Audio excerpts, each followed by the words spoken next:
I think there's a couple of issues, especially that working class voters, white working class voters who have, if they're not union members, who have trended away from Democrats over the last 10 or 20 years, maybe the last 30 years. There are two issues to bring them back on. One is Republican efforts to raise the retirement age on Social Security, where, you know, somebody that my next door neighbor for 15 years was a carpenter.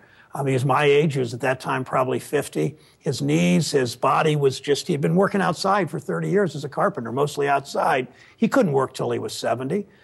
People that work in a diner, people that are shop clerks, people that work in manufacturing can't work till they're 70. And this view of raising the retirement age for Social Security is dead wrong. Progressive Democrats have to speak out on that. The second is the issue of trade, because whether you're a union member or a non-union member, and you're working in any kind of manufacturing, you know what a threat that these trade agreements are to your livelihood.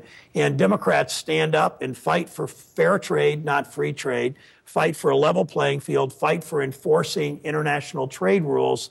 It's going to result in keeping more jobs here and beginning to bring, not all of them, not even most of them, but some significant number of manufacturing jobs back to the United States. And that's how Democrats broaden our progressive coalition and get more conservative voters. They might be pro-life, they might not be supportive of gay rights as I am, but when you're fighting for their job and fighting for our national interests, in terms of building a middle class and making things in this country.